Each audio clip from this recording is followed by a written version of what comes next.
We're interested in solving the non-homogeneous linear system, the first-order linear system, and we know that the solutions are a sum of a homogeneous part, so that comes from solving an eigenvalue problem and finding the fundamental matrix, and a particular solution. It's the particular solution that we're after in this case. And here's where we're going to use our integrating factor related to our newly found exponential matrix exponential. So if we take this system, rewrite it in this form, the integrating factor is related to the matrix exponential. It's going to be e to the negative ta.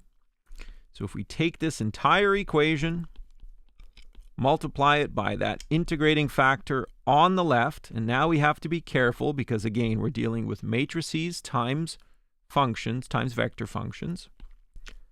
Order of matrix multiplication matters. So we'll have the following. And we are now ready. This time, when we get rid of the derivative, we aren't going to use the general antiderivative. We are going to use one specific antiderivative.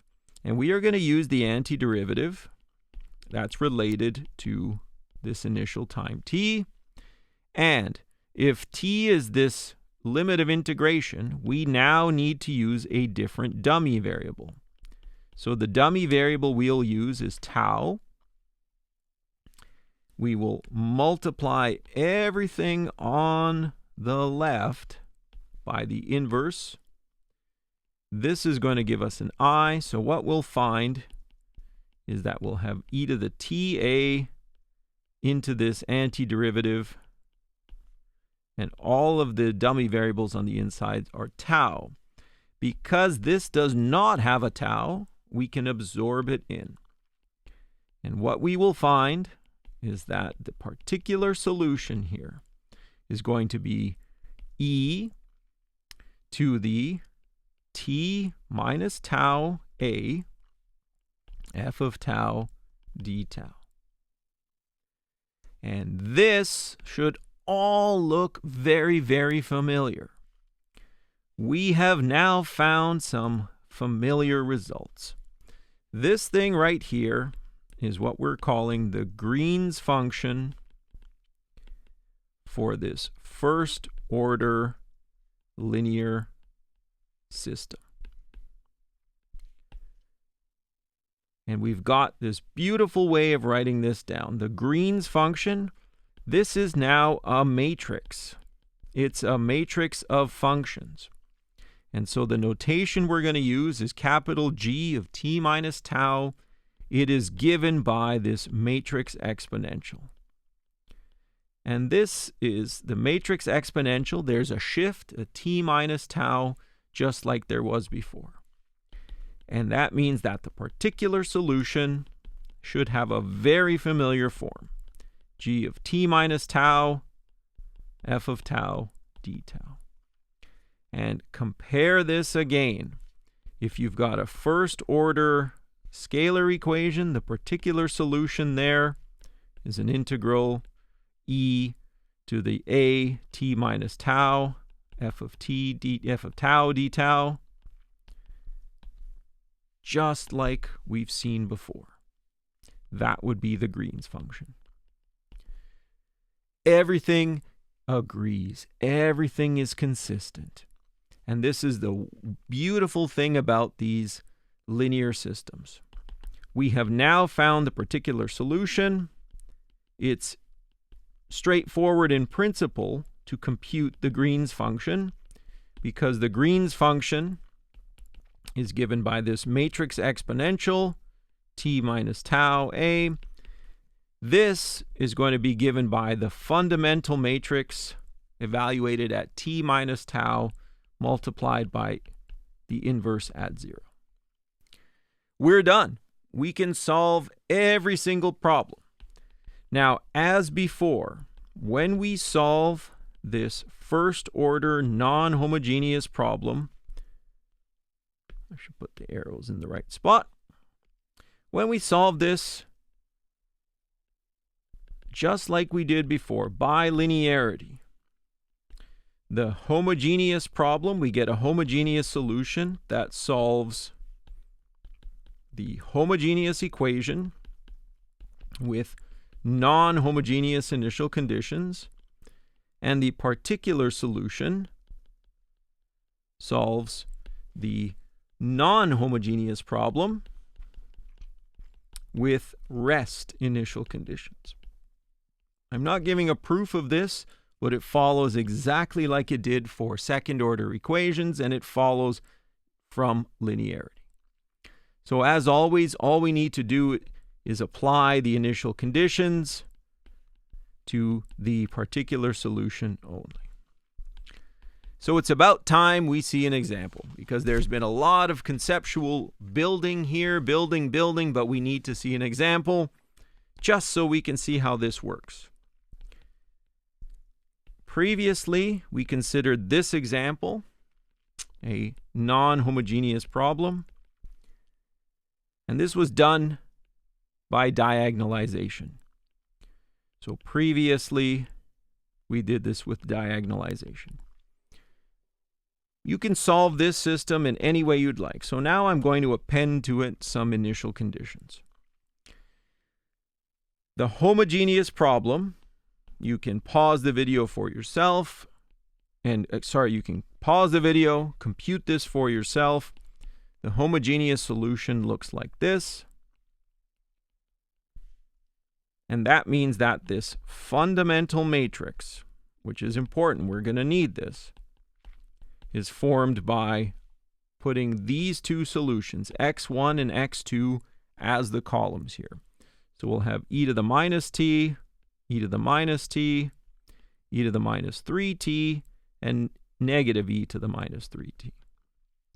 That's the fundamental matrix. We need to evaluate this fundamental matrix at 0, so 1, 1, 1, negative 1, and we need its inverse. So its inverse, there's a simple formula for the determinant, in terms of the determinant of a 2 by 2, but it's very easy.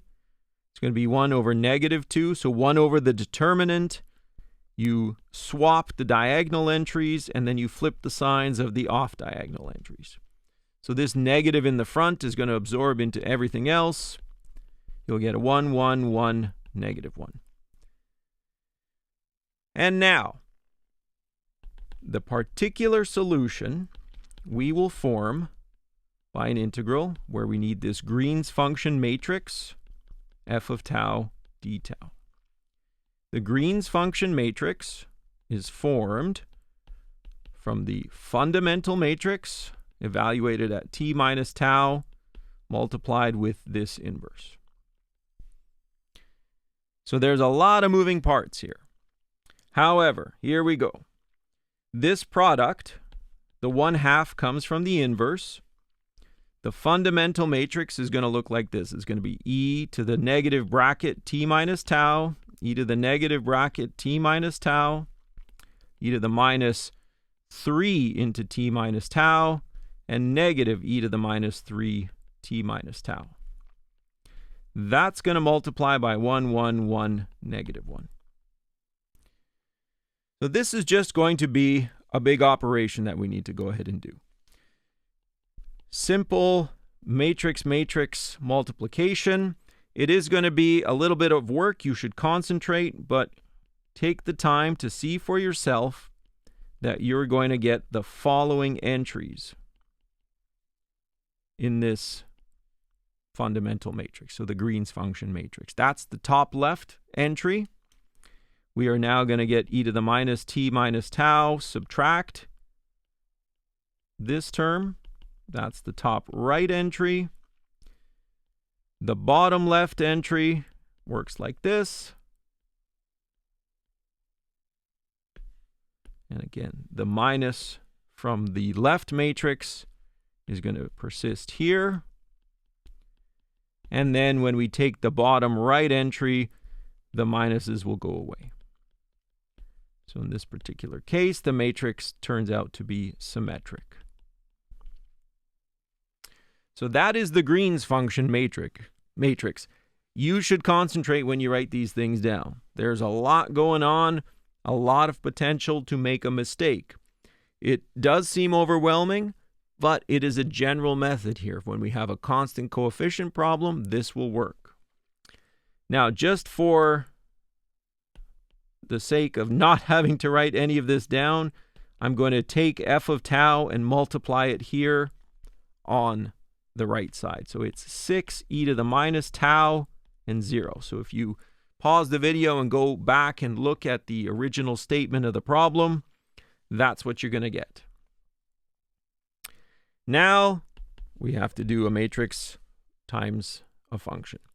Thankfully, there's a 0 in the bottom entry, so all we really need to do is worry about the top function here. So we're going to get 6 e to the minus t subtract tau plus e to the minus 3 into t subtract tau. That's from the top left entry of the left matrix times the 6 e to the t tau. So this is going to be here. And then we'll get a 0. And then the same story here. We'll get a 6 e to the minus t subtract tau, subtract e to the 3 t minus tau. This will be multiplied by e to the minus tau, and then there'll be a 0. So it is work. Pay attention. Follow the details. Try to be neat about what you're doing. Follow along. We're going to start cleaning this up. There's a common factor of 6 in front of each of them, so I'll get a 3 that I get to pull out front. I'm going to absorb this e to the minus t into each one of these terms. For the purposes of integration, it's going to help me if I actually distribute all of this through. So I'll get e to the minus t, e to the positive tau times e to the negative tau. So the tau contribution will go away there. E to the minus 3t, and then I'll get e to the minus 2 tau popping through. Actually, positive 2 tau. See? Potential for mistakes. On that bottom entry, I'll get an e to the negative t, subtract the same expression, except with a negative sign in the middle. So again, if you need to pause things to figure this out, that's fine. The particular solution here is an integral of the Green's function matrix times this expression. Well, now it comes time to do the nitty-gritty here. We've got a 3, and this is a vector function that we need to integrate. Now, that might seem imposing, but really all it is just component by component integration.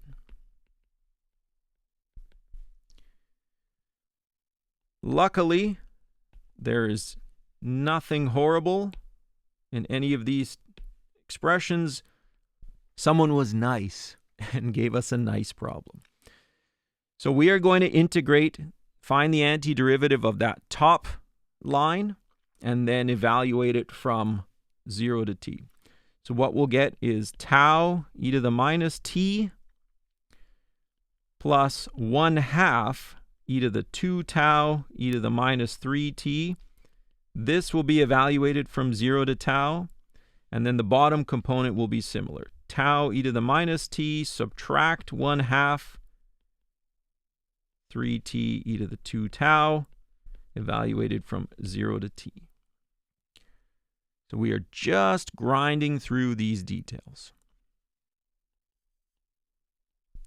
What we'll get is t e to the minus t, that first term, the 0 will not contribute. We'll get a 1/2 e to the minus 3t, e to the 2t subtract 1, and we'll get a very similar expression downstairs. E to the 2t minus 1. In fact, the only difference is this negative sign in between the two terms.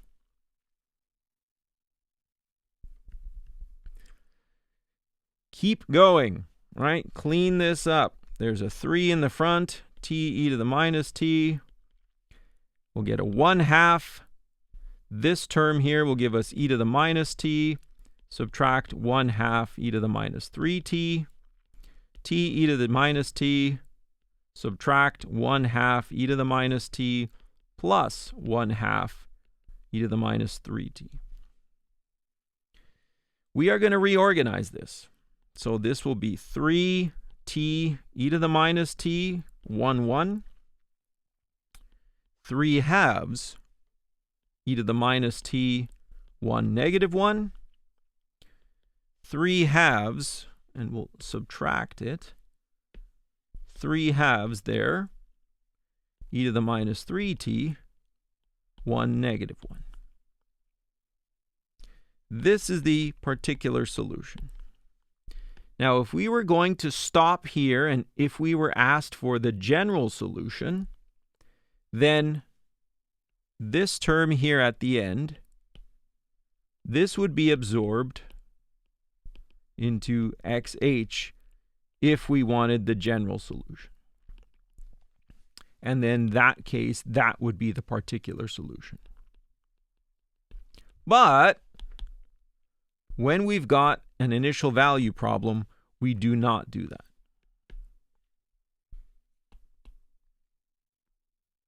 For an initial value problem, what we do is now we need to apply those initial conditions. So I apologize, my screen is kind of messed up here. We have to keep them all for an IVP. Why? Remember, the point of this here is that the XH is the response due to the initial conditions, and the XP is the response due to driving starting from rest. And we need to preserve this rest condition in order to see what that effect is going to be. And that means all we need to do is apply the initial conditions to XH only if we use this method. And this is the same as it was for scalar equations. So the homogeneous equation we could write like this. And now we apply the initial conditions. X of 0 was the vector 1, 1. This is going to be the fundamental matrix at 0 times C. And that means C is just going to be the inverse of that fundamental matrix at 0 with 1, 1. We've already figured this out. It's a 1/2, 1, 1, 1, negative 1 into this. So you do the work, you'll get a 1 and a 0. And that means that the homogeneous solution here is going to be e to the minus t 1, 0. This tells me that C1 is 1, C2 is 0. We turn off the e to the minus 3t term. Whew! So the full solution to the initial value problem is going to be this contribution, e to the minus t 1, 0, plus the contribution from the particular solution. So this comes from xh, and so the part from the particular solution is 3t e to the minus t with a 1, 1, 3 halves e to the minus t with a 1, negative 1, and minus 3 halves e to the minus 3t with a 1, 1. Those two terms can be grouped together to give me a 5 halves e to the minus t. And, sorry, I shouldn't put a 5 halves in the front. It would be e to the minus t, 5 halves up top, and negative 1/2 in the bottom. Holy smokes. That's the downside of working with this integrating factor method. It's general. There's a very set procedure, but there's a lot of work, a lot of details, a lot of following along. Let's not kid ourselves. Some of the other methods, like undetermined coefficients or diagonalization, will be better in some situations. You've been presented with all these different methods. You don't just use one. You use some common sense and experience to determine the right tool for the right job.